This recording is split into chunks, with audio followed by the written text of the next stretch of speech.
Meus irmãos, meus amigos, que a paz de Jesus Cristo esteja conosco e que as bênçãos de Deus, nosso Criador, que elas possam nos alcançar em qualquer lugar que nos encontremos. Hoje, dia 4 de janeiro de 2021, nós estamos iniciando mais um ano. E vocês que acompanham este canal, vocês percebem que o nosso objetivo é, de certa forma, fazer com que a mensagem do Evangelho de Jesus Cristo reviva no seu coração. Há muitos anos eu tento entender, aprofundar o Evangelho de Jesus Cristo. E quem acompanha esse canal já observou que várias vezes eu citei o livro No Mundo Maior, psicografado por Francisco Cândido Xavier. Depois que eu estudei, meditei, li atentamente este livro, eu pude perceber no capítulo 2, intitulado A Preleção de Eusébio, algo que mudou a minha visão de mundo. A minha lente, a minha forma de olhar para o mundo mudou porque eu me detive naquilo que Eusébio diz no capítulo 2. Nós, até mesmo nós cristãos, Eusébio diz que nós suportamos administradores, imperadores, criminosos, mas tão logo foi nos favorecido viver, a oportunidade de viver a mensagem de Jesus Cristo, quando, no dizer de Eusébio, se nos abriu as portas da dominação política, nós nos convertemos em servos aparentemente fiéis ao Evangelho para nos transformar em criminosos árbitros do mundo. E ele diz que, de certa forma, que o que nós estamos passando hoje é fruto dessa nossa fome de poder.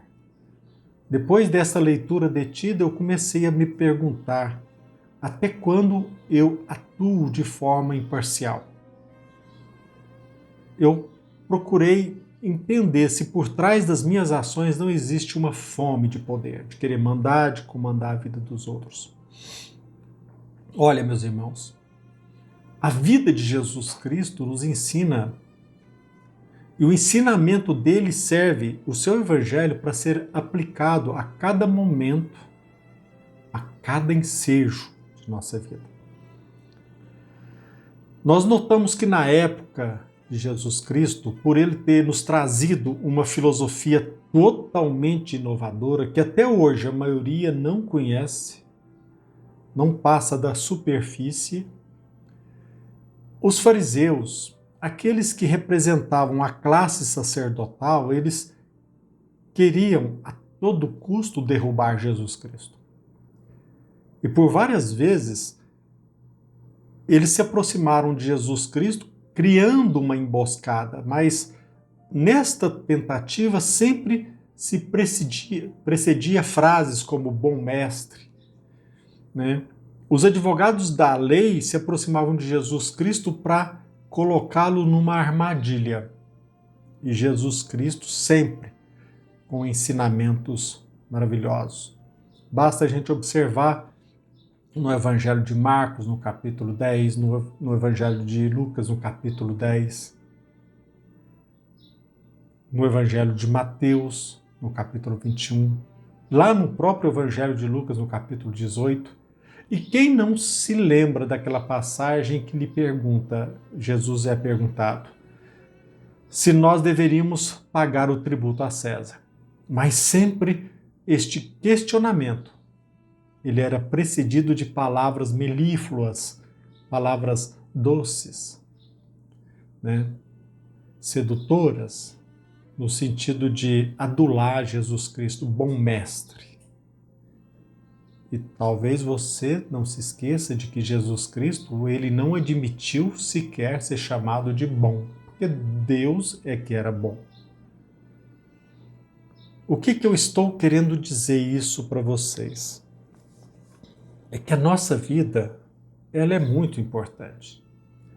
Por mais que eu ame a minha esposa, meus filhos, por mais que eu ame meus familiares até, eu preciso ter uma atenção cuidadosa para a minha própria vida. E se nós já nos despertamos para a sede da alma, que é a espiritualidade, nós não podemos esquecer que muitas pessoas se aproximam de nós com a fome de poder. Eu tenho observado isso muito. Depois que eu li esse livro, eu comecei a notar que as pessoas, na maioria das vezes, elas alimentam uma fome insaciável de poder, de querer mandar, comandar a vida dos outros. Quando adolescente, eu ficava estupefato, assim, admirado, quando às vezes um candidato ganhava a eleição de um município e ele saía em carreata festejando. Eu me perguntava, ele deveria estar, a meu ver, preocupado. Porque se administrar a minha vida é difícil, imagina administrar os interesses de uma coletividade. Mas eu ficava surpreso ante aquela festividade. Só o tempo, só a experiência, observando os interesses por trás daquele projeto político. E eles, os nossos irmãos, geralmente que estão diante de uma cadeira política, eles alimentam e eles continuam cada vez mais alimentando uma sede, uma fome de poder. Eles fazem de todo possível. Vivendo, aprendendo, eu pude perceber que existem inúmeras estratégias, e eu vou narrar uma para vocês. Geralmente, muitas pessoas, elas se aproximam de nós com uma postura imparcial, indiferente. Geralmente essas pessoas são falantes, simpáticas, elas atraem a atenção das pessoas e elas tentam transparecer uma imparcialidade, uma indiferença, uma isenção de ânimo. E eles tentam entender o que nós sabemos da vida política. E eles começam, de forma aparentemente assim imparcial, disseminando inverdades para que aquela pessoa ou aquele político a quem elas atendem possa tirar proveito dessa inverdade, dessa desinformação.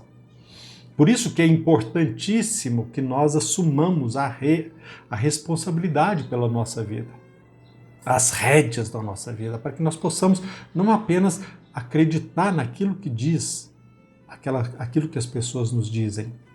Aqui neste canal, você tem o dever de analisar tudo aquilo que nós dissemos aqui. Você vai à cata, e eu quero dizer, aquilo que nós levamos a público não é produto exclusivo da nossa intuição ou apenas da nossa experiência. É fruto também de estudo. Para vocês terem uma ideia, esse livro, O Comunista Exposto, ele vem mostrar o que está por trás do comunismo. É bem verdade que a maioria das pessoas não querem ler um livro com tantas páginas, mas é através da leitura, através do conhecimento, que nós vamos concatenando dados, a nossa experiência, o nosso viver, e nós começamos a perceber como determinadas pessoas se aproximam da nossa vida, entram no nosso lar. E eles começam, se nós não tivermos cuidado, disseminando inverdades, confundindo mentes para que o projeto dele ou dela seja alcançado. Jesus Cristo, ele não admitiu ser chamado de bom. E ele certa vez perguntou a Pilatos, o que você fala a meu respeito é por aquilo que você experimentou ou por aquilo que as pessoas dizem a meu respeito? Em outras palavras, você me conhece ou está me julgando por aquilo que as pessoas disseram a você? E é assim. Às vezes as pessoas não conhecem a doutrina espírita e julgam, e não saem da superfície. Vão a uma igreja e um padre, um pastor, disseminam inverdades e nós nos assustamos. Às vezes nós nos aproximamos de determinada pessoa e aquela pessoa começa a ganhar notoriedade. Se nós não ficarmos atentos, nós vamos caindo nas armadilhas. E a nossa vida, meus irmãos, não é algo que nós devemos brincar.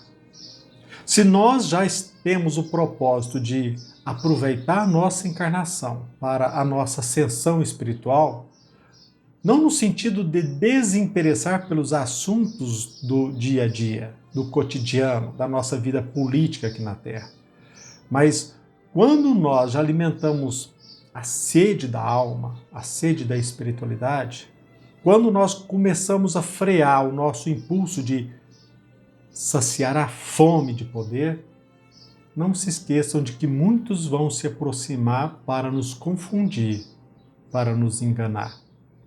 Então a nossa vida ela é muito importante e se nós levamos o nosso dia a dia com base naquilo que nós sabemos, mesmo que baseado em ilusões, o fruto do nosso viver dependerá do alicerce das nossas convicções. É uma tarefa nossa constante de sempre refletir sobre aquilo que nós acreditamos e mais. O verdadeiro espírita, o verdadeiro cristão é aquele que não apenas crê, mas ele sabe. E ele sabe não porque aquilo que ele sabe é produto do conhecimento adquirido por terceiro. É pela reflexão, pela meditação, pelo estudo, pela observação. Assuma as rédeas da sua vida. Nós estamos começando mais um ano, 2021. Chegou o momento de você assumir a responsabilidade pela sua vida. Medite, fique atento. Não endureça o seu coração, não deixe de amar o semelhante, mas não confie piamente naquilo que eles dizem. Analise, leia, estude, aprofunde, para que você possa perceber que quase sempre nós somos induzidos a realizar o interesse do outro e não o nosso maior interesse, que é o interesse espiritual. A sua vida é muito importante, a minha vida é muito importante. É verdade que quando nós passamos a estudar, a refletir, nós começamos a quase sempre ficar isolados, porque as pessoas passam a não entender a nossa reflexão, o nosso modo de ver, porque a maioria, felizmente, caminha como um gado, de cabeça baixa sendo conduzida. A população quase sempre se deixa levar e a nossa vida ela é muito importante. Eu preciso levantar a minha cabeça, usar os recursos que eu tenho para refletir, para analisar, para ir à cata de informações e não continuar sendo vítima de falsas notícias, de desinformação. Jesus Cristo, ele incomodou não porque ele apenas curou o corpo, aliviou os nossos sofrimentos aqui na terra, mas porque ele nos educou, porque ele nos libertou, porque ele nos apontou o caminho do amadurecimento espiritual. Se nós pretendemos ter uma vida melhor no futuro, precisamos andar de forma serena, coerente, de forma firme no presente. Refletir, meditar e conhecendo o Evangelho de Jesus Cristo, sem qualquer visão, seja desta ou daquela religião, mas procure conhecer o Evangelho de Jesus Cristo. Mesmo que você seja evangélico, católico, espírita, mas procure entender. Não baseie apenas naquilo que eles falam, mas procure estudar o Evangelho e você perceberá que Jesus Cristo, de fato, ele é o caminho, ele representa a verdade, ele é a vida. A sua vida é responsabilidade sua. Contamos com a ajuda da espiritualidade. Contamos com a ajuda de Deus, mas nós precisamos fazer a nossa parte. Pense, reflita e que Jesus te abençoe sempre. Que Deus abençoe o nosso viver. Que assim seja.